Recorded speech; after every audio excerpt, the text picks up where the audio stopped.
Greetings from Storybrooke. I'm Bill Meeks. And I'm Anne-Marie DeSimone. Oh, I almost so sleeping. And this is What Dark Ones Do Best. We also talk about ABC's hit series Once Upon a Time. How you doing, Anne-Marie? I am doing good. How are you? I'm doing fantabulously, Woo! fantastically. Fantastical. And we finally have our wide shot cam back, if it'll come up there. We have a two-shot. There it is. Finally, you can see us in the room here live, 8:30 p.m. EST at live.universebox.com. Sans beard with our chat room. Sans beard plus chat. Yeah, we have a lot of chatters in there, like Mary H and Bobby and Angel and All other sorts of Anne-Marie people. and A_and_T who are new to the chat room. I love new people. Welcome, my friends. That's Adam Ranchula and his girlfriend, I believe. But they normally only watch the show on Saturday night, so they're not usually in the chat room. This week they are. Yay, welcome. We're glad to have you. Definitely. There it is. And we're here to talk Once Upon a Time. But Anne-Marie, before we do, you had a little bit, you wanted to tell people about a little old gift exchange, right? Gift exchange. Hi, it's the deadline, guys. time to sign up. I'm trying to find the link. I know I tweeted it earlier. But yes, our gift exchange, we were going to be drawing names, I believe, first thing in the morning. If not, it's first thing on Wednesday. So please sign up. Please. It's just a fun little thing. It doesn't have to be anything crazy. And this is going to be over our greetings and legends people. Are you pulling the invite link to Yeah, the things? it's over on Elfster. You can get there by going to universebox.com and clicking on the blog post at the front page. It'll also be in the show notes for this episode, greetings from Storybrooke.com, episode 149, 150 next week. It's so for cool the finale. that the fall finale, winter finale, mid-season finale, I don't know, it's referenced different things, different places. But yeah, is that'll link you right over to Elfster, and you can get going. I know. I think we have 11 people signed up. Yeah, 11 people, I think. Let's see. Sure, we'll go with 11 because why not, right? Because you don't know how to operate Elfster. Exactly. Yep. Exactly. I signed up. That's about all I know how to do, though. Yay! But we're not here just to talk about gift exchanges or But why aren't or we? wide chat room or wide shots or chat rooms or holidays or finales. Happy holidays. We're here to talk about this week's episode of Once Upon a Time. Happy Dark One Days. Season to 5, you. Episode 10. But Anne-Marie, why don't you go ahead and hit us up with the rhyming episode summary if you could. That'd be great. That'd be awesome. Hook has gone dark, or darker at least. He fights like a pirate while dressed as a priest. He challenges his enemy, the old Crocodile, a grudge that he's carried for a long while. His new grudge involves Emma and that thing that she did. She finds her dreamcatchers with the help of her kid. Merida threatens with a token dart in this thrilling new episode called Broken Heart. Broken Heart, yeah! Yeah, pretty much. What'd you think, Anne-Marie? Crush. I will crush the heart. I will crush. Oh, also, we're not here to talk about beards, but we can. Crush. What'd you think, Anne-Marie? It was awesome. This is what I wanted instead of the Canadian bootleg episode. This is what I needed then. Yeah, this is what we were expecting. However, worth 2 weeks the wait for it because it was pretty awesome. Although that first scene, I wanted them to say, man, it feels like we've been standing here 2 weeks. Right? Well, it also would have been nice had we not, like, the sneak peeks weren't the entire before the first commercial. Like, the first 9 minutes they released. Well, to be fair, later on in the episode, there was so much spoilery stuff that it was like, yeah, you don't necessarily want to. So release spoil too one much. less sneak peek for me. I don't know. That was kind of annoying. But I loved the episode. You, sir? Oh, I really enjoyed it. I thought it was great. I Did you? thought it was a grand old time. I did have my quibbles. There's always and my quibbles bits, and bits. definitely. But overall, I really liked it. But I guess the big headline thing, the first thing we should really be talking about is Captain Dark One. Hook as a Dark One. Yay, Captain Dark One. Yeah, first of all, it didn't take long for Hook to kind of lean into that darkness. He kind of went whole hog almost immediately. Well, he was a villain to begin with. He was definitely, so it came naturally to him. But I really enjoyed a lot of what Hook was working with in this episode. Definitely the most interesting he's been in a few years now. Yes, yes, it is. I mean, I think even some of his dialogue, he realized how boring he's been. Oh, yeah. Oh, when lately. he was pretending, I don't know if you have this. No, when he was pretending to be, Rumpel? yeah. Yeah, that was That good. was possibly my favorite, 30 seconds of the episode because it was so perfect. Definitely, Yeah. definitely. But his whole anchor speech to Emma, it sounded like it sounded almost like every doubting thought he's ever not said out loud. When he's been dealing with this whole Emma situation and just trying to win her love, Right. or even though he's had her love, win her. Admitting Vocalizing that it, yeah, actually exactly. acting like she loves him. Exactly. A little bit. I did pull one quote here that I thought was pretty, telling. Yeah. You're so afraid of losing the people you love that you push them away. That's why you'll always be an orphan. Ouch. Yes. Very cool. Ouch, but very true. Yeah, definitely. One of the things that I wrote down in my notes for this week was that, and I went back and checked, this was almost verbatim what I had in my notes from several weeks ago. Oh, really? Yeah. Nice. Back earlier in the season, I wrote something along the lines of Emma always pushes people she loves away. This might be because she's an orphan. So, it was very, very close to the actual dialogue that ended up in the episode, which I thought was kind of fun. That is pretty. It's like they're looking at your notebook or something. Yeah, they might be. They might be. My notebook. They're sneaking in for the notebook. Yeah. 2 years worth of notes in there. Yeah, this has from season 4, episode 1 on. But I also thought that it was interesting that if Emma had just been straight up with Hook, if she trusted him like he's trusted her about Excalibur, the whole thing could have been avoided. He was willing to forgive her for the whole Dark One thing entirely before he caught her lying about Excalibur, and that was just enough for Head Rumple to kind of get in there and be like, you shouldn't be trusting her, Right. So very interesting overall. What did you think of Captain Dark One? I love Captain Dark One, and it makes me so very, very happy to have him here. I think he's just doing a great, it's perfect. This is who I want Captain Hook to be. This wishy-washy thing that we've had for 2-3 years or whatever has not been fun. It has. I'm sorry. I'm adjusting to a new camera. I can't function. Okay, but I think with this whole, I need a booster seat. This whole thing with the Dark Ones has taught us is that neither Emma nor Hook are over their first loves. I can see that. People probably are going to fight me and be cranky about it, but becoming the Dark One instantly brought out that love from both of them. From both of them. It's not just Hook. It was Emma, because she started making those dreamcatchers before there was ever any sort of a plan to take people's dreams. Yeah. I mean, that was her spinning gold. But why would she make dreamcatchers? Because of Neil. There's the connection, folks. But so I'm guessing, did she get flash memories of Neil dying from, because there was the whole Rumply Neil thing. Did she probably got flashes of that? Oh, Nimue, Head Rumple. No, because, okay, flash forward. Hook, he got flashes of Mila's death as the darkness was encompassing him. So when she was being encompassed by the darkness, she was probably getting flashes of Neil dying.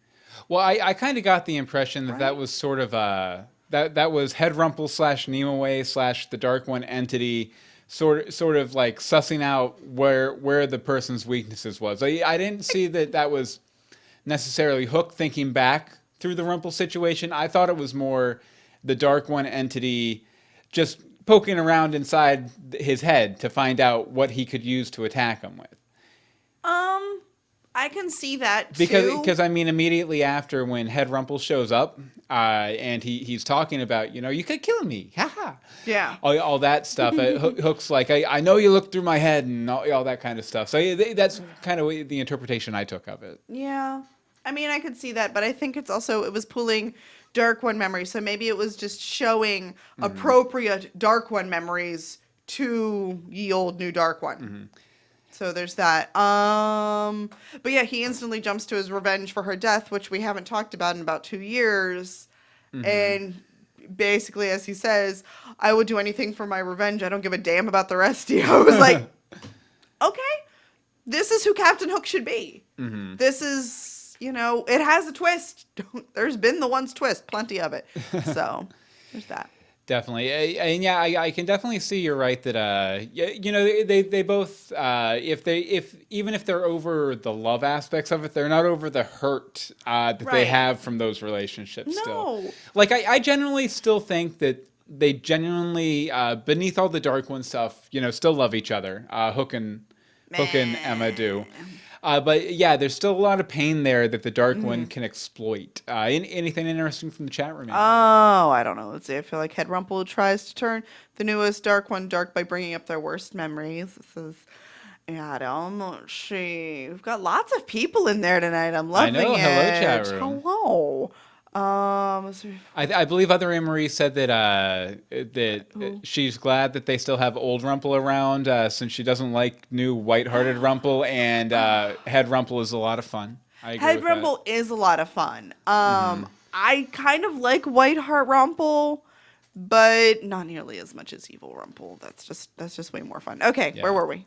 Also, Bobby brings up, where was the big fire-breathing pig Dark One? Yes. Good point. Yes, I want that Dark One because we Yeah. have them in the flesh. But we're not at the boat not of there Dark yet? Ones yet. All right, fine. We'll get there. I want to get to the boat of Dark Ones. We all in good time. All in good time. Yeah, if there's a boat of Dark Ones, you can't avoid the boat of Dark Ones. You have to talk about it, or we're not talking about it yet. Okay, fine. Right now, we're talking about Belle's Well. Bell's Well. Or rather, Belle and Rumple's Well, and their reunion there after Hook and Rumple fight. Oh, that. I really didn't like this Wait. whole scene. Eee! That is the sound of all Rumbell's hearts crumbling. Just goes, But it really felt like it was supposed to be this rah moment for Belle, like Right. this you know, I don't know, liberating moment for Belle, but it really made me like her a lot less as a person. Right. I first of all, based on what she said and how she's acted and everything, I got the impression that she's always looked at Rumple as like a project, like a fixer-upper sort of situation. And now that he's better, without her being the one who fixed him, mind, she's ready to move on to bleaker pastures. I think that she looked at Rumple as a fixer-upper, and when she didn't have Rumple, when Rumple was gone, she hooked up with Will Scarlet, who was another fixer-upper. It was a like a town of fixer-uppers here. yeah, she wanted to reform the thief. So this is kind of Belle's modus operandi, I guess you could say. Right. And I really think that it's really unfair to Rumple because, you know, just because she wasn't the one to fix him, he put a lot of work and effort into fixing himself since he got the Dark One entity, you know, since he got clean, more or less. If you look at the Dark One entity as sort of an addiction, he's clean now. Right. He's been working on, you know, fixing himself up, and she just, you know, kicks him to the curb. Other Anne-Marie in the chat room says Belle likes bad boys. We saw aspects of Belle's that in Lacey. Yeah, in Lacey. That underneath everything, she kind of likes the bad boys, and she likes a good fixer-upper. But I really think that she was unfair to Rumple in the situation. But I also think that he's going to be the bigger person, and he's going to come out of this fine, and he's going to be.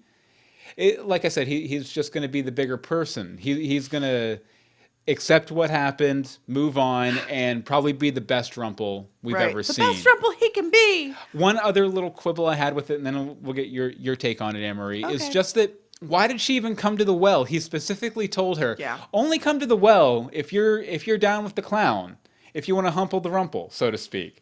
You know, Wow.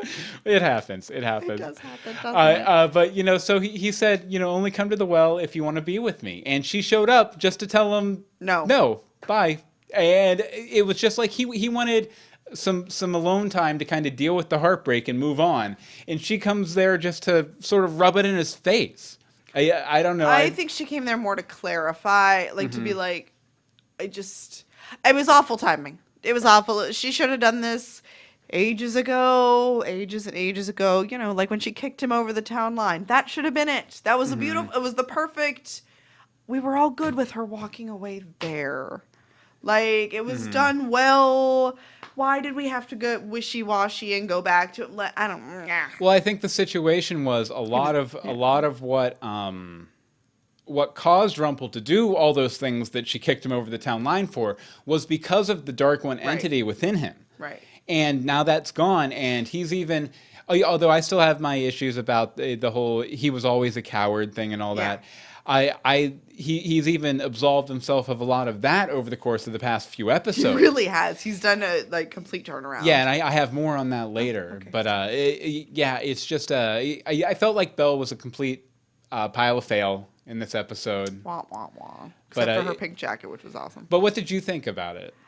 I'm kind of, I didn't feel the same as you did, but now the more that you mention it and go over bit by bit, and I'm like, no, that makes sense. That works. That's right. Type of deals. But I think this is just conversations that should have happened earlier.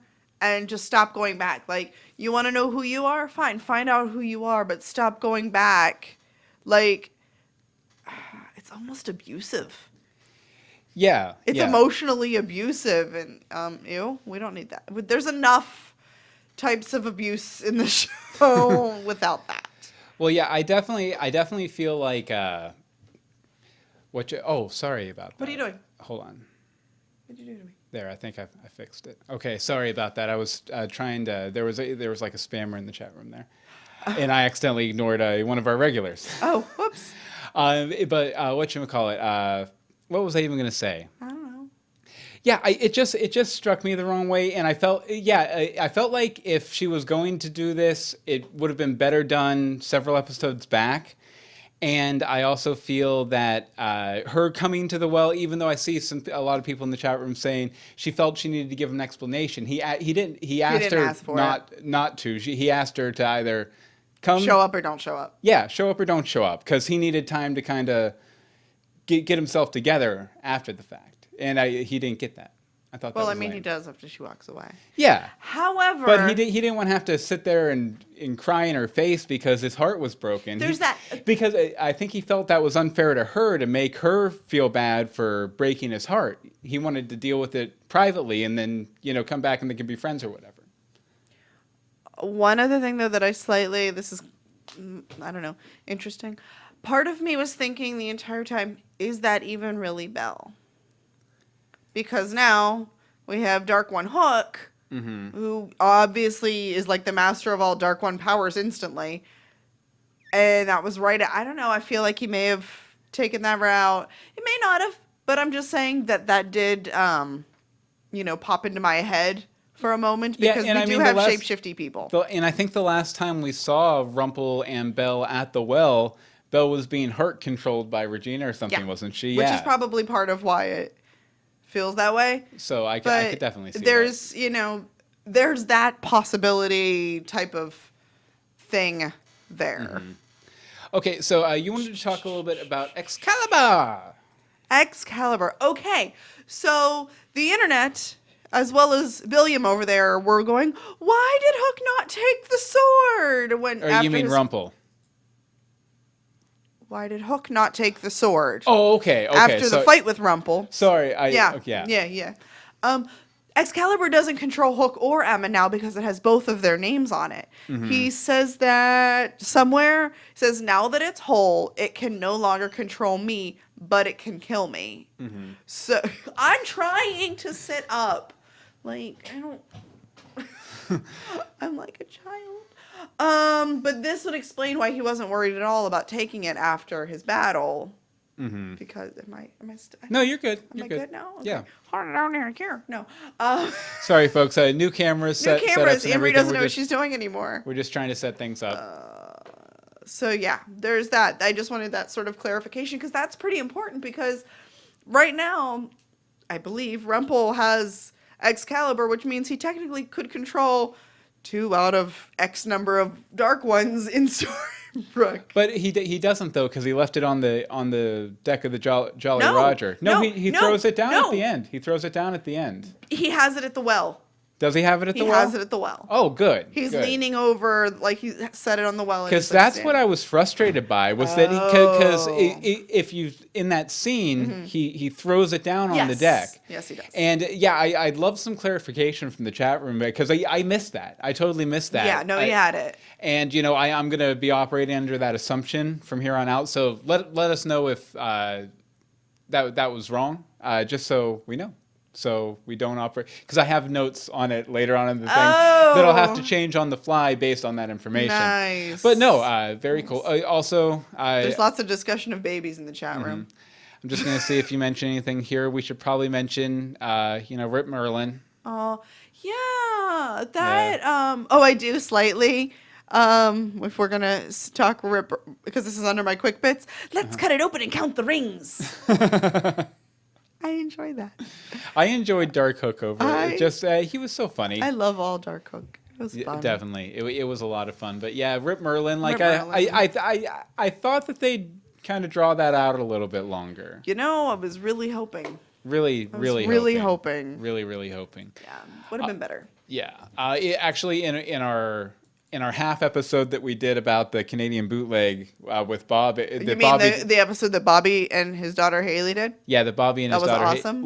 We were in the chat room during it, and we were talking with, I forget what the guy's name was. Was it Michael or Matthew, something like that? Something. But I was saying it would have been really nice to have one more Merlin-centric episode. Maybe show him forging the dagger and getting turned. They showed that. Yeah, but it was just in a real quick little voiceover thing and a couple of flashes, like one whole episode with him and the apprentice forging this dagger. Oh, that's never gonna happen. All that stuff, that would have been nice.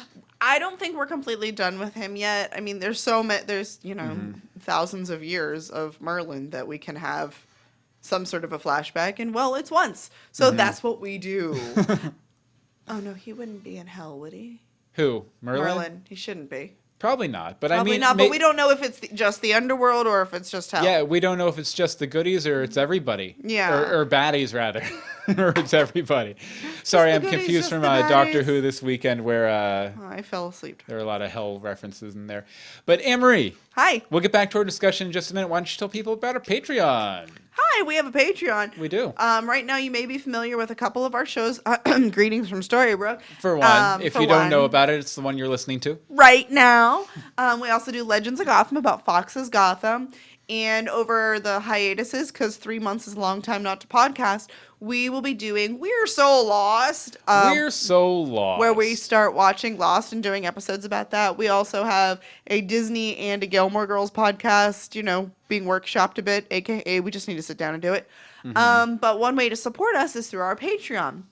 At patreon.com/universebox, you can make a monthly donation starting at 10 cents up to $10, whatever you're in the mood for. You'll have all sorts of free books. We could sing you a song, write you a letter, do a special episode just for you. By the way, as a Thanksgiving present, all of our patrons got a free audiobook copy of my book, The Trials of King Sparrow, read by the incomparable Broadway actor James Romick. Woohoo! So I hope you all enjoyed that, and we've also had We're So Lost, and let's see, Ninja Turtles commentary. We did just do a Ninja Turtles commentary, and if you want to hear me quote a show or a movie, that's the one to watch, because apparently I was a big fan back in the day. But yeah, we want to thank our 35 patrons who are currently giving us $214.99 a month. You guys rock. You guys are the awesomest ever. If you want to join the elite 35... the elite storytellers. 35 member team of patrons, patreon.com/universebox. Again, that's patreon.com/universebox. And we love each and every one of you, and we want to have your babies. No, but I'm sorry, really. I'm not having any more babies. We want to have show babies to give to you. I will have a show baby. Swaddled in a blanket, but only if we're there. Yep. Because if we're not there, then we can't trust that you won't abscond off to Oz with them. There's that. Definitely. So let's see here. Okay. Next. Oh, did we were going to No, we're going to play that voicemail. We were going to play a voicemail, right? Yeah, let's do I believe so. We do. Sometimes we do this. Sometimes we like to play a voicemail about midway through the episode. And we figured since we got a lot of good comments about our bit about the Canadian bootleg. Yeah. But since we got a not so good comment about it, or kind of like a offhanded kind of snarky comment about it in the voicemail, we figured we'd go ahead and share that. And also they have some comments about thoughts about We're So Lost too. Yep. So take it away, Donna War. Donna War. Hi, Dylan and Marie. It's Hi. Donna War. Hello. Passing up over here. That Bobby is much too kind. I mean, I get what you guys did. I'm not mad at you, even though it was the only time I ever called my feedback in on time for the show, and you I put know, it. right? But I'm not mad at you. I totally I ain't mad get at why you. you did what you did, but I had a lot of other things to say, less kind things to say. Anyway, Gotham, yes, to everything you said on your Gotham podcast, and it's Lost. Smart. I'm glad you guys are starting to watch Lost. I spent 6 years of my life on it. It's how I got interested in podcasting. It's how I know the podcasters that led me to you guys. Nice. But I already been there, done that, and I don't think I can face it, a rewatch. It took me 6 years. I don't know how long it's going to take you guys, but I don't know if I can face it. I don't know. I'm interested to know how it's going to play out since you already have some clue that the ending was less than satisfactory for a lot of people. We've heard But that. Yeah. my take on the whole thing was that I rode the ride and it was worth it, and the ending was an ending, and I was good with that. So good luck to you. Let me know how it turns out. Bye. Thank you Thank for you. not spoiling anything Yeah, for it, because and that's thank like you- our big rule. And thank you for not listening, Dawn. We really appreciate We it. really appreciate. I would like to point out that Mary H in the chat room says, I heard the Teenage Mutant Ninja Turtles podcast when you posted it on YouTube, and I realized that I knew that the movie too well. I was not even watching the movie, and I knew where you were at the entire time. So thank you very much, Mary H. That's Awesome. awesome. Totally awesome. Almost as awesome as The new Rumpelstiltskin. Yes, I'm first of all, I'm glad to see that Rumpel's leg has been healed semi-permanently now. Maybe Hopefully. he'll be less of a coward without the old limp. Although I don't think he was much of a coward in the first place. As I've said, he had a confidence problem at most, maybe because of the limp. Right, we don't know. Maybe the cowardice was in the limp. But Rumpel's rejection of the squid ink, I think, was a much more striking change than him defeating Hook, or a much bigger character moment than him defeating Hook on the deck of the Jolly Roger. Right. Him turning down that squid ink, it shows that he doesn't want cheats or power or an easy way out anymore, which he's always been all about, Right. He's been about, just amassing power and doing whatever he can to win. And that's not the Rumpel we see here. He puts the squid ink in the safe and he goes off to do it on his own. I appreciate that. That was like, props to you, Mr. Rumpel, because nobody else would have done that.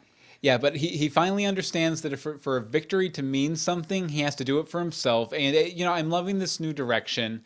I'm guessing, based on what's happened so far, that Rumpel's going to lead the fight against the Dark Ones next week, and possibly the journey into Hell next half season. Because it's pretty, yeah. I don't think it's a spoiler to say we're going there at this point, because they've exposed the portal to Hell. That's always been in Storybrooke, I guess, but I have issues with that too. Okay, and if Rumpel took Excalibur from the ship, that's a good thing. Right. I think, obviously, as you pointed out, and I completely forgot about, he can't control the Dark Ones anymore with it. Right. But he can probably still cut away the darkness. So I'm hoping he'll be able to do that eventually. Hopefully. So, Henry. Oh, and I will say what? that other Anne-Marie in the chat room says the Hook reveal and last night's should have been together, definitely. Yeah, you think? I'd have been better off if this week would have been the Canadian bootleg. Yeah, Bobby says, as far as the Canadian bootleg, I still like the episode. It was just out of place. And A&T say they're happy that Rumpel's leg is fixed now, especially if he's going to be fighting the Dark Ones with sticks and rocks. Right. Excellent. Okay, so Henry. Can we talk Henry for a minute? We can always talk more Henry. Stupid Henry? No, not really. The fact that he's an author, which is playing a huge part in the show now? Not really. No. Not That's at all. annoying. Okay, so I loved his first speech about why he didn't trust Emma. He wasn't going to trust Emma. She'd proved nothing. It was all very valid, and that probably hit her harder than literally anything anybody else had said to her in 5 seasons because it was coming from him. Yeah. But, she's like, what about Regina and Gold? Whatever, you forgive them. Yeah, they proved they changed for the better. You, however, have changed for the worse. So that's not really, a good thing. But really, it only took one more Operation Cobra to bring him back to her side. With a really unoriginal name, too. You think? Operation Cobra 2?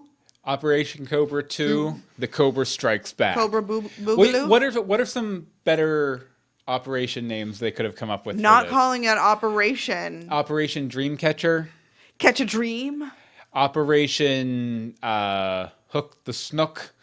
Captain Hook is a sneaky anything, but it almost seemed too easy for her to win him back.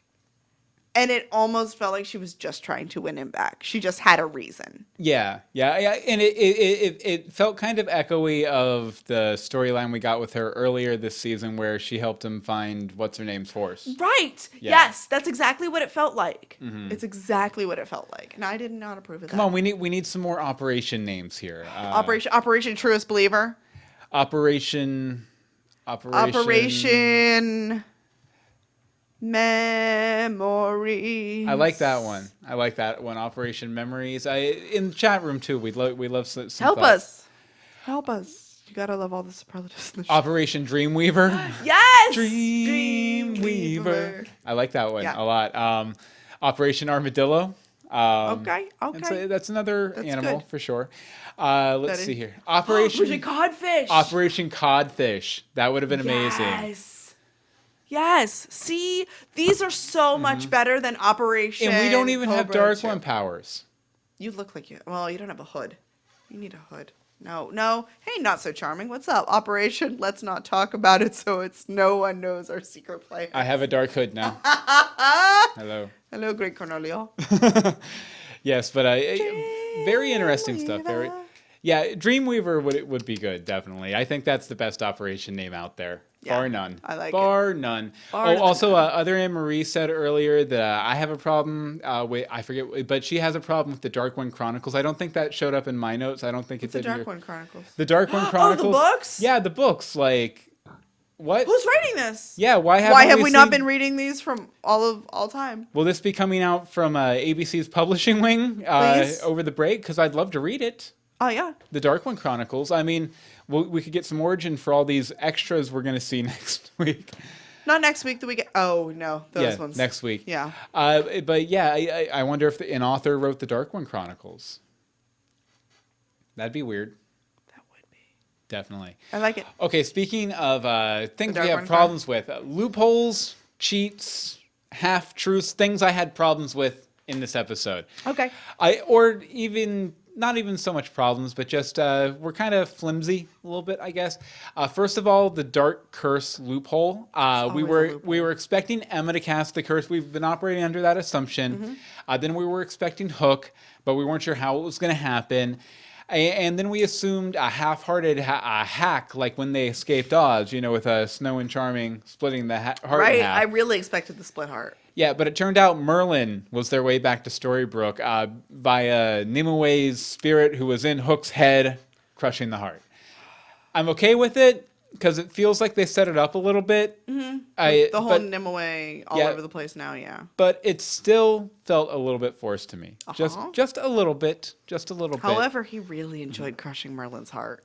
Yeah, definitely. Like, oh. I think it was crazy that it really took just a little bit of effort to take Merlin down when he was, as Head Rumpel said, he was the oldest character or person in all of the realms. Well,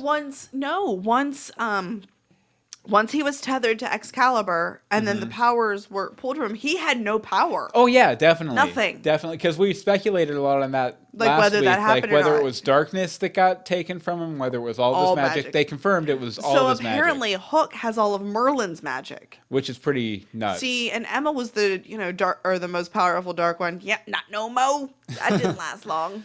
Yeah, plus she's not nearly as committed.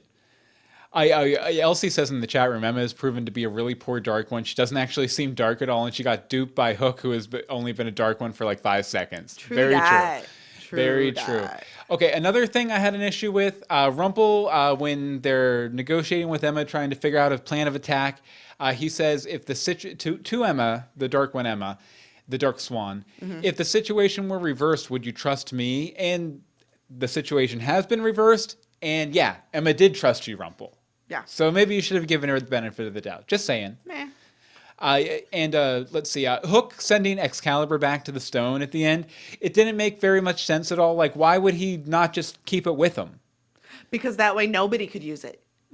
Except a hero who frees it from the stone, like, say, King Arthur, who was there in the room with it when he sent it back. Yeah, but I don't know. He might have put another, like, thing on it, though. Mm-hmm.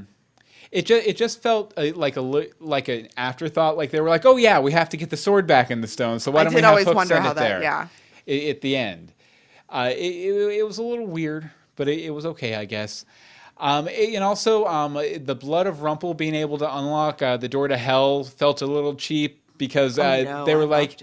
Well, I mean, I had reasons I really liked it too, because just because it was breaking rules established earlier this season. Like it was another moment in this episode that what felt. Was the rule? The rule was that it had to be like midnight for the thing to come Well, through. I mean, they even talk about it. Yeah, exactly. It just felt like there were a couple things that they realized as they were writing the season that they needed to patch up in this episode, and they did. And it felt so. A couple things like that felt a little forced. But again, I really liked the whole Blood Rumple thing, and we'll talk a little bit more about that later. Okay. Why? We've asked this many times. What? Hero Jashaib in the chat room says maybe Arthur is not a hero any longer. I could buy that. Yeah. I could definitely buy that, but I would argue that he wasn't really that much of a hero the first time he pulled the sword. No, he wasn't, but he was prophesized to pull it. He wasn't necessarily prophesized to pull it out again. Yeah. Also, with him being right there, the curse cloud was already coming. By the time they realized, he was like, hey, how'd this get here? What? But then there was a dark curse cloud coming. So, hey, Jedi Knight's back. So, we have that problem, which could be part of the whole, like, Stony thing. He knew he was going to cast a dark curse. He wanted to put that for safekeeping. He put it in the house. I don't know. It all actually did make sense. Yeah. Kind of. Yeah. You know what? Now's a really good time to mention that we're going to be doing, and I figured I'd mention this before our main discussion's out. Okay. We're going to be doing a Once Podcasters Roundtable in 2 weeks' time, Monday, 8:30 p.m. EST at live.universebox.com. Who all's committed? I need to find the email first because I don't want to. I know 3 off the top of my head, and I want to call them out just as a thank you. Yeah, as a thank you, also to make sure they're committed. Well, I'm going to email everybody tomorrow. We're going to have at least one, if not both of the folks from a few podcasts. Right. Once Podcast. I know it. Yeah. Once Upon a Time Fan Podcast. And Once Upon a Podcast. And there was one more too. Hold on. Let me click the button. Yeah. Clicking, loading. Sorry, because they all have just very similar names, so I just want to make sure I get everybody. Yeah, I think ours is the only Once Upon a Time podcast without Once Upon a Time in the title. Or any sort of it. Let's see. Once Upon a Podcast. Once Podcast. Once Upon a Time Fan Podcast. Once Upon a Time Fan. Jeff and Colleen. Yes, Jeff and Colleen. Once Pod. Wait. The DVM podcast. The Once Upon a Time podcast from DVM. Okay, very cool. I'm just going by the email, so I'm sorry if I'm butchering it. But yeah. And then I have Other Side of the Mirror's thinking about it still. They haven't gotten back to me. Okay. So we're going to have a really good group, I think. Definitely. It'll be a lot of fun. If you're listening, emails coming your way. Yeah, because we haven't actually got a chance to do a roundtable with those folks in about at least a year, if not a little more. So it'll be great to kind of talk season 5A with them for sure. With other podcasters, which is nice. Like, we love getting to talk to our chat room and all of our listeners. But now with the chat room being there and recording live, we talk to you instantly. Yeah. So, like, the season ends aren't as, surprising for anybody on your thoughts. So I think it'll be really fun to talk to some other podcasters, Because Yeah, as other Anne-Marie says in the chat room, new and fresh ideas. Exactly. We all can learn from one another, which Speaking is fun. of new and fresh ideas, Why does nobody else get an apartment? Stop going to Snow's teeny tiny apartment from when she was a single teacher. Just stop it. maybe they were just because No. I was about to say maybe they were just hiding out from Zelina there, Yep. but Robin's been shown there before, just hanging out. Right. It's like, why are you not hanging out at Regina's place? Right, Regina has this big giant house where she could easily protect from Zelina. You know, like she could put like a blood lock or whatever that nobody with her blood can get through, and or something like that. I don't understand. Like, you can't protect somebody in your own house? That doesn't make sense, evil queen. Yeah. Blah. Oh, ANT in the chat room What you says, oh yeah, so Nimue isn't the Lady of the Lake and is Lancelot's mom, so who is the Lady of the Lake? No. We're getting to that. Oh, I have a point. You have a point on that? I have a point. Okay, well, we'll wait for that, because once you go green, you never go queen. I love that line. It was awesome. I never expected that sort of line on Once Upon a Time, but I loved it. I also love the scene, minus the quibble with the Snow's apartment and everything. I love the scene with Regina, Zelina, and Robin. Yes. And not just for the line. I really enjoyed that Regina finally realizes that she needs to stop the preaching and the punishments. In all of the preaching and punishments in the world won't stop Zelina from being wicked. You know, hashtag wicked.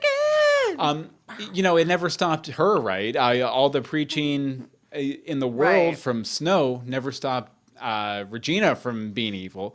Now, the shared custody solution, similar to what you would see with like an abusive parent or something, Right. where they have to be there if she wants to hang out with the baby, is a mature and interesting tactic. I think we might see Zelina redeemed. Well, maybe not redeemed, but I think she'll chill out a little at least.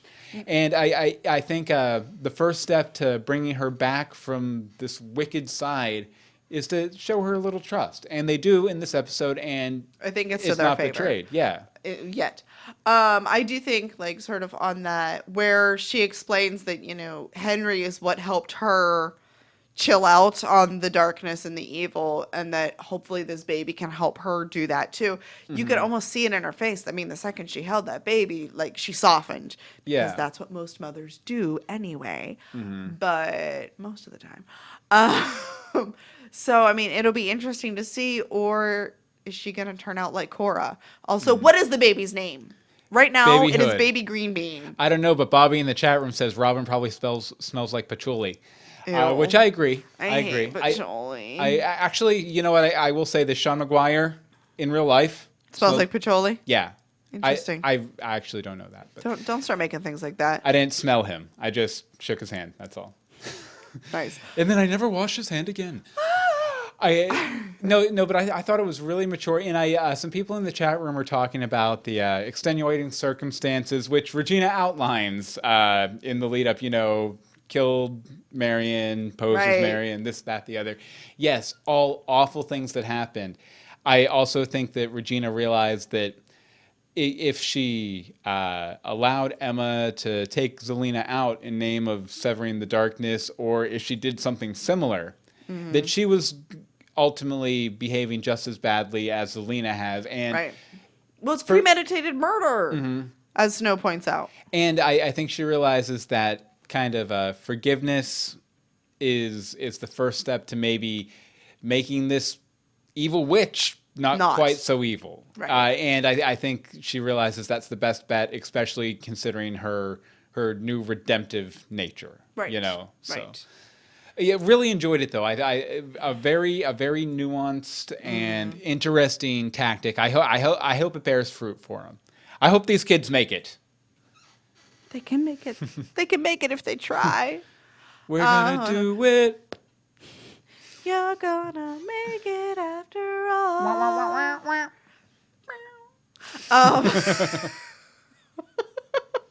It's not greetings if we don't sing. All right, so Lancelot.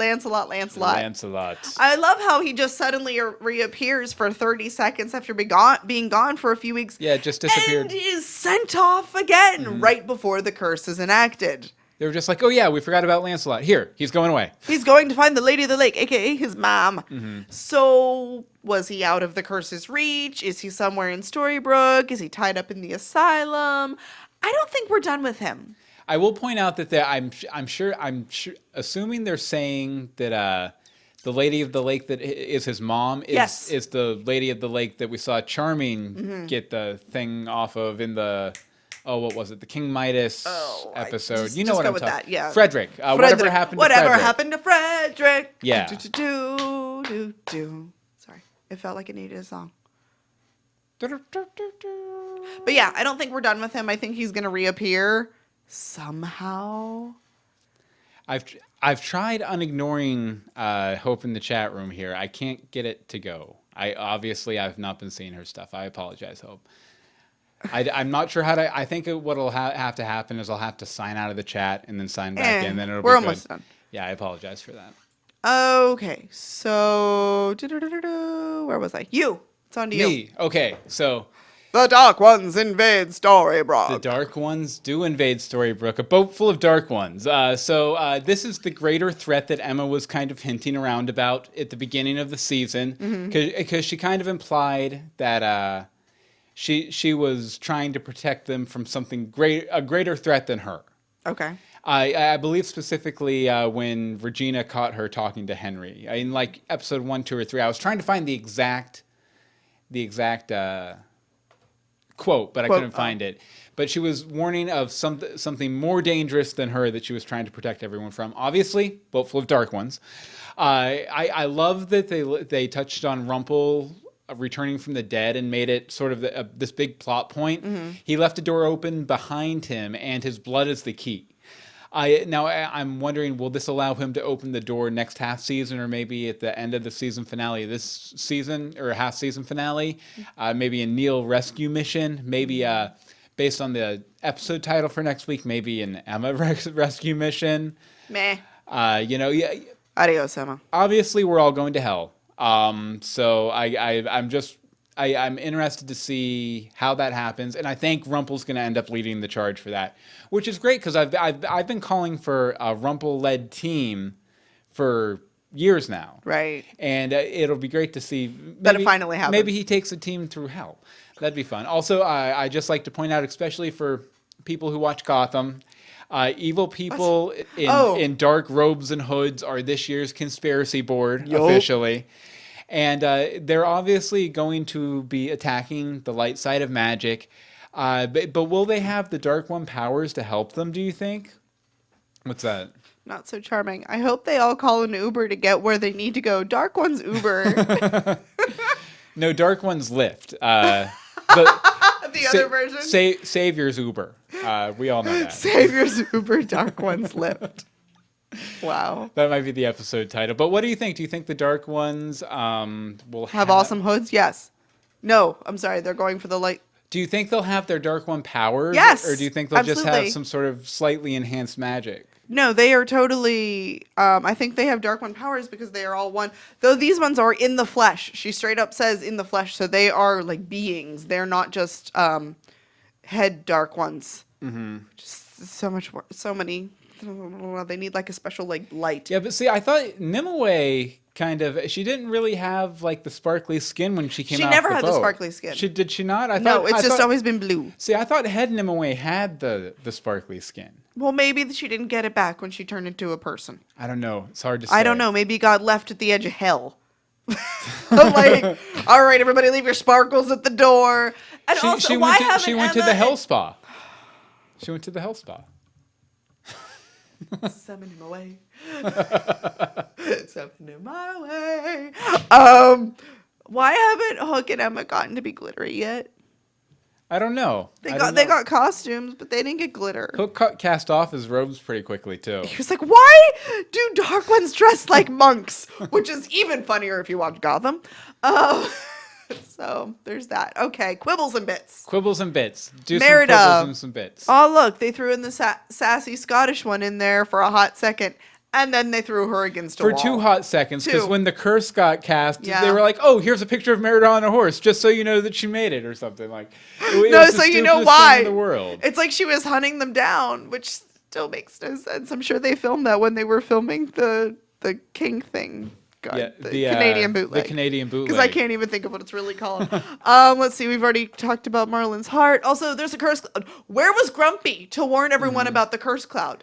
This curse did not really happen because Grumpy didn't announce it. Also, correct me if I'm wrong, but Emma only erased the memories of people who No. Of people who knew that Hook had turned she had turned Hook into the Dark One. So how did Arthur and Marion and all the Camelot people lose their memories too? Because she put a dreamcatcher in the soup. Oh, so it just infused the I think curse with the stuff? Yeah, she infused it. She directly pulled theirs, so maybe she only knows which dream catchers have their memories, that they all went into one. So I don't know when the conversion happened. Mm-hmm. But then she put the dream catcher in the soup.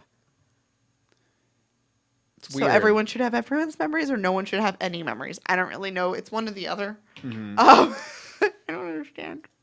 Confused. It's hard to say. Yeah. Okay. So that arbitrary scale. What's an arbitrary scale? I don't know. I have no idea what you're talking about. Okay. Okay. Out of I'm gonna nim away, tapping into the gates of hell to find the arbitrary scale. Okay, out of 74 plucked rumples, how many plucked rumples do you give this episode? Wait, I'm sorry. 74 plucked rumples? 74 plucked rumples. What is a plucked rumple? Hook plucked him with his hook. Don't you remember that? Plucked rumples. 72 and a hook. 72 and a hook. Why? Because it was an amazing episode. Mm-hmm. It was absolutely stinking rotten amazing. This is everything I wanted it to be for show. Yeah. For show. For the show. For the show, faux show. Okay. Excellent. You like Okay, that? as for me, I'm going to have to go 68 plucked rumples. What? The Belle thing really caught me the the wrong Belle way. thing does Like, hurt. I was really annoyed by Belle's behavior in this episode, and I know. felt like I think she did my boy Rumple wrong. She did. I'm sorry. Are you suddenly Merida? I am. Okay. Just checking. She did him wrong. Girls. Rumple took an arrow to the knee of the heart. Or something. Okay, Bobby gives it 71 plucked rumples. Other Anne-Marie gives it 72 plucked rumples. Angel T gives it 70 plucked rumples. Poke Canada gives it 69 plucked rumples. As does Hope, but she gives it 69 silly bills. Okay, Mary H gives it 72 plucked rumples. Not So Charming gives it 71. Not So Subtle foreshadowing to the Greek storylines out of 74. Yep. Wait, no, that's No. You can't do your own No, scale. that's 71 two people with their own scale now. 71 plucked rumples. A&T gives it 52 plucked rumples. For A. Yeah. And for 60 A, for T. for T. And then Sage is doing some sort of weird ratio that I'm not even going to attempt can't to figure it. translate. Nope.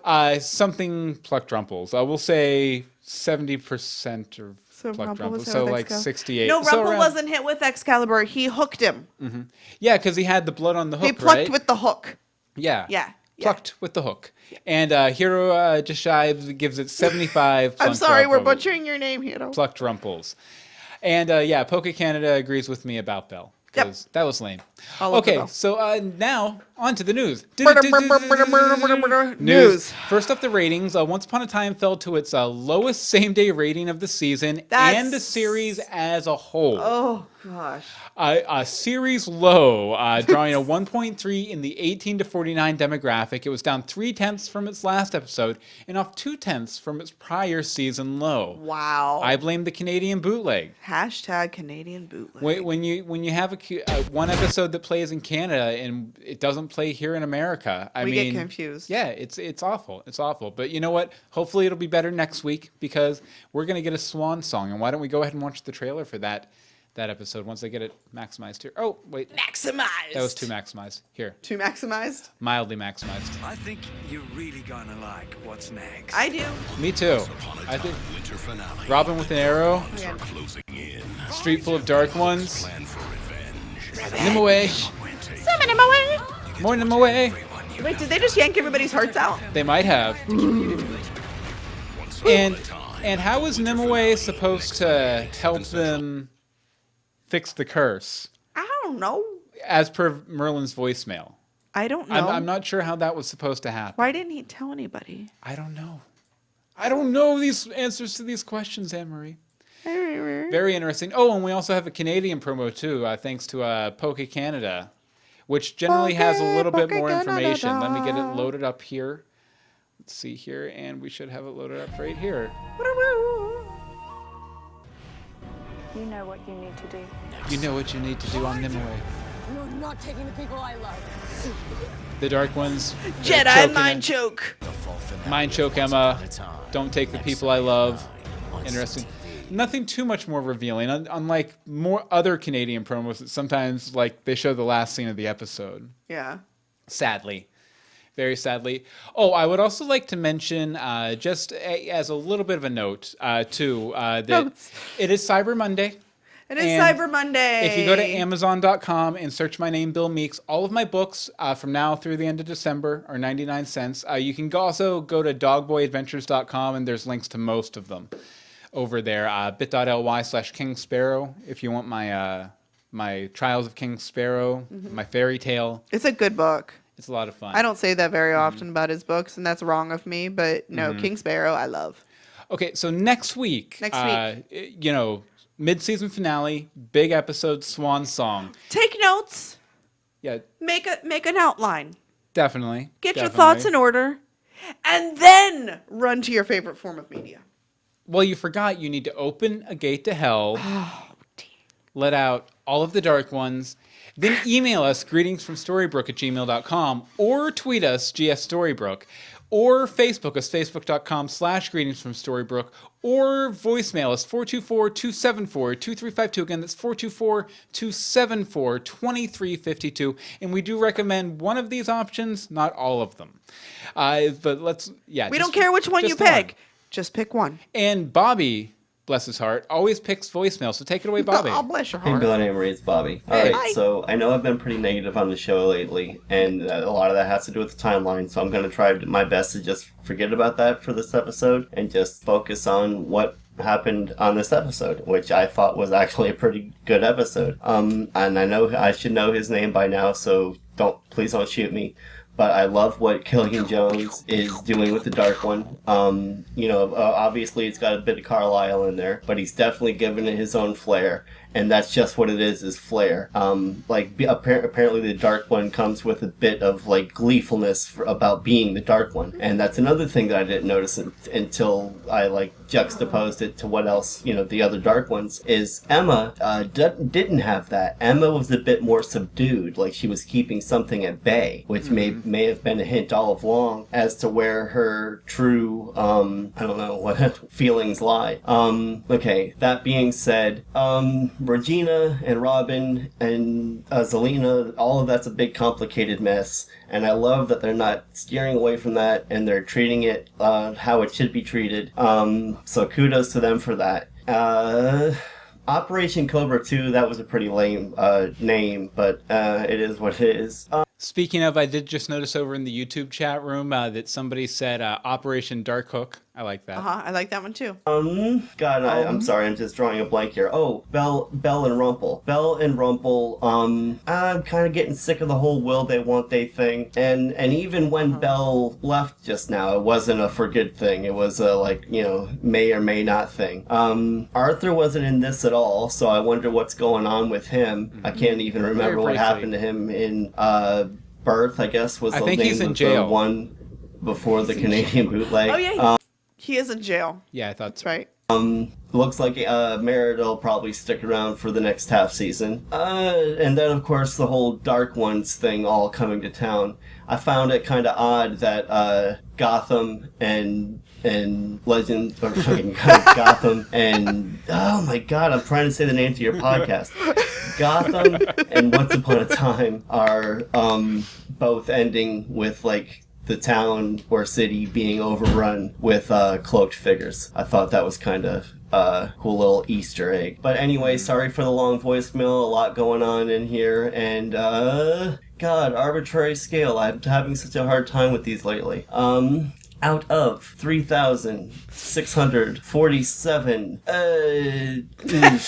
God, guys. Just out of 3,647, I guess. I'm gonna give this 3,595, because that's a large number, so that's actually a pretty good number on that scale. Like I said, I really enjoyed this episode. One gripe I will say about, like, what was the point, and I've said this before, what was the point of having Granny and Grumpy and Doc and all of them, and the speech and all of that? It just made absolutely no sense. And wasn't Emma locked up in Camelot in the promos at some point? And I don't remember her being locked up. Yes, she was. Okay, now I'm delving back into the whole tying into stuff, and I will stop. Thank you very much, Bobby. Thank you, Bobby. That was awesome. Definitely. Yeah, Not So Charming also volunteers another operation named Operation Footage Not Found. I like that. And Other Anne Marie says with Gotham, I keep thinking the actual show is called Legends of Gotham. So do we. Yeah, All we the definitely do.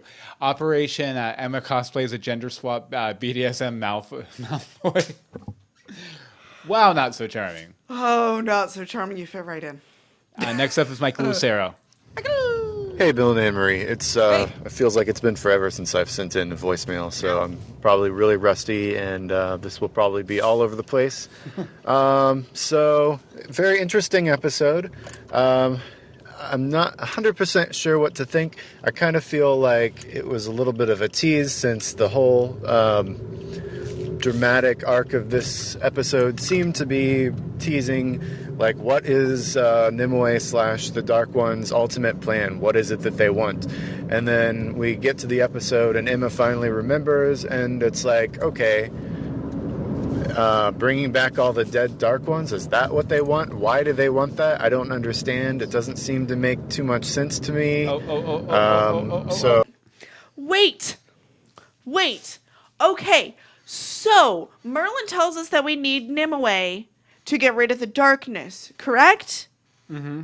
What if this whole big thing is actually a ploy to get all the Dark Ones there, to get rid of the darkness, and to save the light? Maybe this is all falling into Merlin's plan.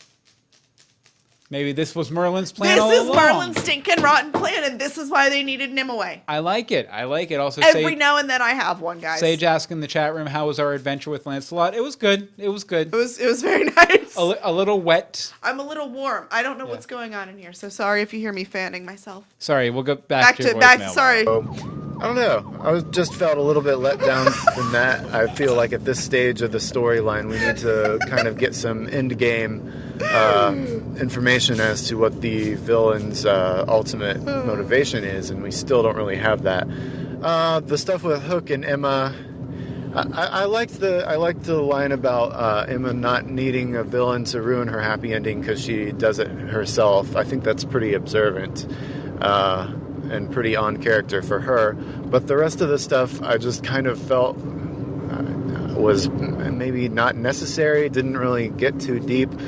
I mean, I feel like Hook's vengeance against Rumple thing has just been played out so many times that it's just not really all that interesting anymore. So overall, I liked it. Still a lot better than most of the show's history, but it still kind of left me feeling like it wasn't enough. Anyways, I can't wait to hear what you all think. I'm sure you'll have all kinds of insights that I didn't think about. All right, take care. Bye. Thank you very much, Mike. And Not So Charming points out, will Merlin pop back up if he was tied to Excalibur with the rest of the Dark Ones? Yes, he technically should be a Dark One because he can come through the gates of hell. I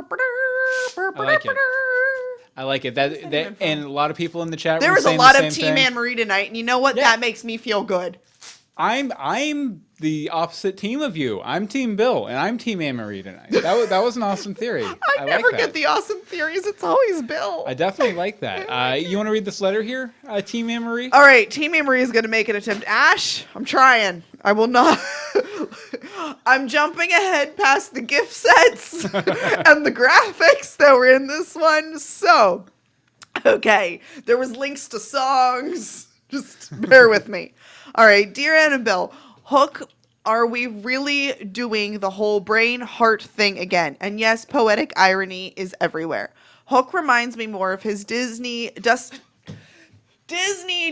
Hoffman versions a bit in the pawn shop theatricals. And yes, David, trust needs to be justified. This is me trying to fix. See, now I can't hear my mic. Oh, Henry, oh, my heart. Getting Bay and Papa Rumple flashbacks. Everyone has good points. Q, I believe in a thing called love by the darkness. Oh, truth bombs everywhere. Boom. An anchor has many uses, Hook. And boo hiss, we're back to calling Emma nasty things a grrr.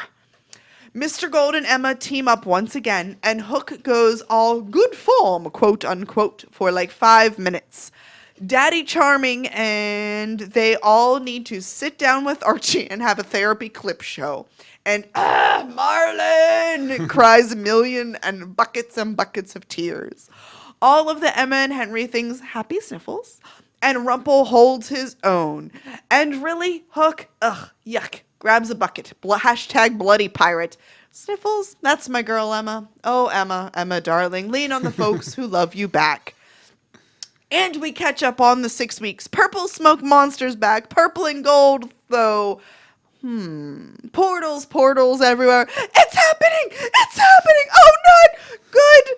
Giving this one 7 out of a baker's dozen dark ones. Cheers and hugs, Ash. How was that for an interpretive reading? That was very That interpretive. felt very interpretive. Thank you, Ash. Very energetic. I sure. got to do what I got to do. Okay, next up we have a voicemail from Patty. Take it away, Patty. For the record, the whole from Bell breakup, I'm completely blaming Bill. I know Bill has Always. no control, but at this point, I'm just need. Why? You know, I've had since season 4, since last season, been on this little roller coaster ride where I'm getting a bit tired. I was okay with seeing the whole on and again move towards Captain Swan. You know what? I would have preferred it. Because I am tired of getting my heart crushed, in single goddamn week. I'm still going to see the show. It was a great episode, by the way. I enjoyed it. Next week is probably going to be better. Someone's going to die. Oh, there's no thing. Apparently, the title Swan song, in case you're wondering, it's apparently a metaphorical way of a final gesture or performance given before a death or a retirement. More than more likely, the Dark One has an entity is going to die, but somebody is going to die, perish, get creamed. I don't know. So that's for next week. Love the underworld. Love the whole fairy going in which case it's going to lead up to Hades, which I enjoy. I'm not going to tell you anything about Hades. I'm just going to say Persephone. They have to bring Persephone. I am sick and tired of Disney not doing anything with Persephone. I don't care about Hercules. I don't care about Megara. Just give me that stupid story about Hades and Persephone, and I'm good for next season. As long as they don't make her his daughter, do not ask. It is disturbing. If you ask, trust me, it is disturbing how some people are afraid to deal with incest. But that is an entirely different issue. I can't hear what's weighing your thoughts. And on second thought, I don't mostly blame Bill. I also blame the creators. Please just stop with the on again, off again thing. I'll Probably be better. happy. Probably, Just yes. stop it. I am tired. I am sick. It's getting repetitive. It's getting, not boring, but frustrating. And I could understand if ratings might go down for next week. I'll see you guys later. Bye. Thank you very much, Patty. Okay, next up we have an email from Cliva. Cliva says, I am honestly a bit confused. So you can defeat a Dark One simply by making them forget they are the Dark One. This is how I see it. Were you raising your hand? Nope, I was. Okay. Hook was a Dark One from the time everyone got back to Storybrooke, but didn't know he was a Dark One, so he acted normal to himself and everybody else. But once he remembered he was turned into a Dark One, he embraced it. Why? Are you angry that you are now a Dark One? Because Hook should be happy that he is alive and now has powerful magic. Yes, it's dark magic, but that really seems like a personal choice on how it is used. Just don't use it for evil. Emma is a Dark One and Hook is a Dark One. Let them be a Dark One couple and live happily ever after. He should be smiling that he is alive. She should be smiling that Hook is alive, and both should be living in that big house together as Dark Ones. Dark One House, Season 6. So yeah, the easiest solution to defeat a Dark One or Dark Ones is simply to make them forget that they are a Dark One. Problem solved. Easy. The other way, let them remember they are the Dark Ones, but make them both wear that leather cuff on their wrist. Take away their magic. I feel like they'd find a way to get them off. Probably, with that Dark One thing. Both options let them live normal lives together until next season when Red takes over the world. Ha ha ha ha ha ha ha ha ha. Evil laugh.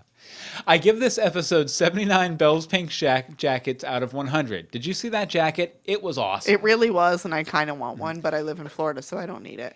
Yeah, I think the main situation was that Hook had just enough proclivity to darkness after living hundreds of years yearning for revenge that he couldn't resist. He was just looking for an excuse to fully embrace the darkness within him. He really was. And he got it because Emma basically. lied to him, more or less. She pushes everyone away. Other Anne-Marie, what do you have to say? Hi, Bill and Anne-Marie. This is Other Anne-Marie, and wow, what a great episode. It was really funny because I kept writing things down, and as I'm writing them down, they kept being resolved, so I'm left with nothing. Basically, I wrote down, Henry is supposed to have the heart of the truth believer, and he totally just turns his back on Emma, which I kind of understood. But then later in the episode, he and Emma hook up for another operation. Then I was thinking, well, you know what? I really like that the show kept Rumple as the old Rumple around, because the new Rumple with the white heart I don't particularly care for as much. But then he's fighting Hook and he's all cunning about it, so I scratched that off my list. Then I'm thinking, taking Zelina's baby, is this really the smartest way to go? This is just gonna really fire her up, taking a baby from a mother. Then they take her to her baby and come up with this really cruel plan, but okay, at least she gets to hold her daughter. So I'll scratch that off the list. So the thing I'm left with is that this show really likes superlatives. They're crushing the oldest heart and all that stuff. Also wondering where all these old books are coming from, considering the library doesn't really carry these old books. And Hook is mean as a Dark One. That's basically what I'm left with. The one thing I really was thinking about is when another cursed cloud came over Camelot, is where's Grumpy to announce it? That's all I'm saying. Out of 25 unrestored Hook hands, I'm giving it 24. I really like this episode, and I can't wait to hear your thoughts about it. Bye.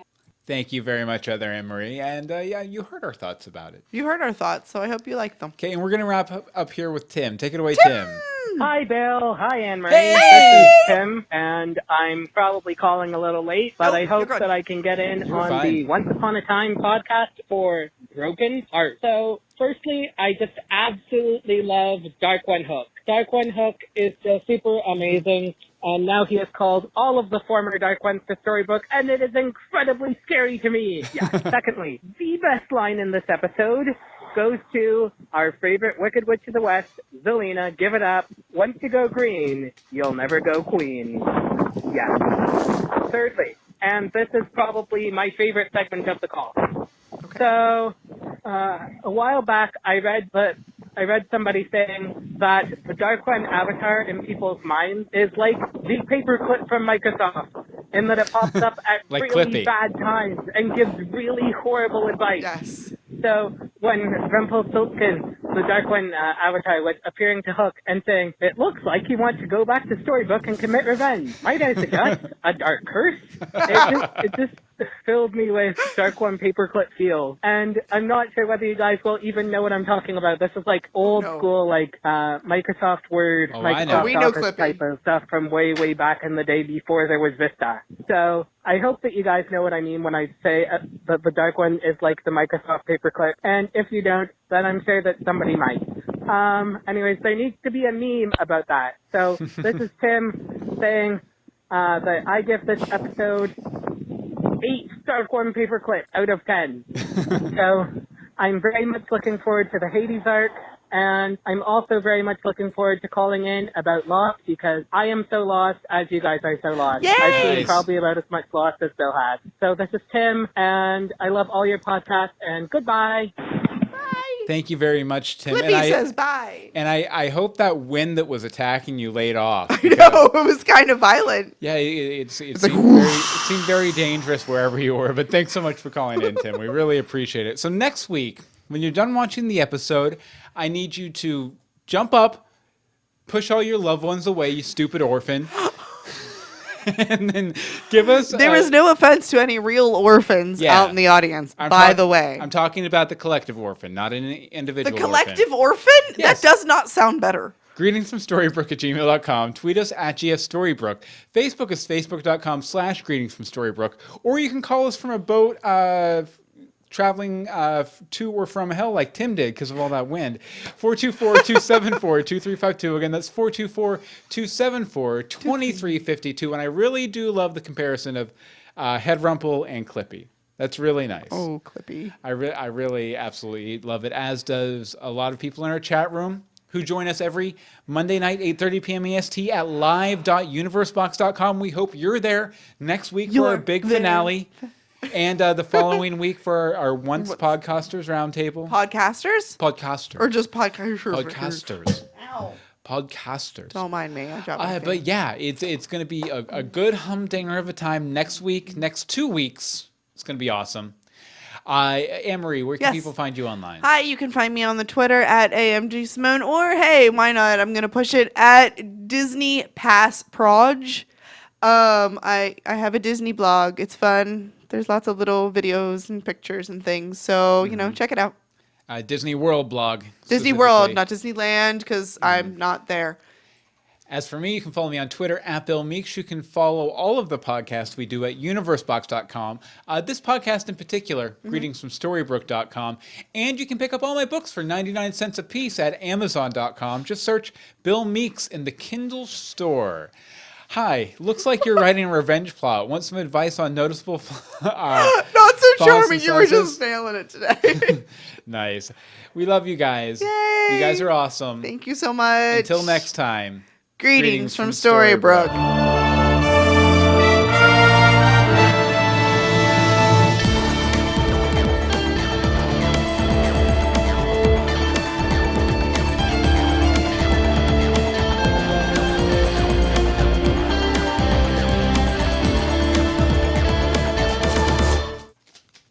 Good job, Diddy. Good job. Another one in the can. Man, A&T wants to know what the Disney blog link is again. Okay, Marie, I got you. Can you give that to them? Sure. Yeah, you know what was really lame? Our wide shot. We died lost on it. us. It's I know. gone. I'm so you know sad. what? Maybe it's because I had edit scene checked. Let's see if that fixes it. That doesn't fix it. But it's the old buggy Logitech Cam 9000. Anne-Marie's old camera. My old camera is now the wall camera. Is now the wall camera. So that's probably part of the reason why. But thank you guys so much. Yes, we love you. Kisses. Now we have to go watch the Gotham mid-season finale. So excited. So excited. More dark people in hoods. It'll be a lot of fun. Yay. All right. We will talk to you guys later. Thanks, Alpha Geek Radio. Thank you. Oh, yeah, we're on Alpha Geek. We did on Channel 1 for the first time. Woo! Definitely. Look at us being fancy. I'm going to go ahead and kick us off there before we kick off YouTube because I'm friendly like that, Todd Whitehead. I don't know if Todd Whitehead was listening or showed up in the chat room or not, but thank you. We love you forever. Okay. Love. Love. Bye. Love. Clickety click click. Love.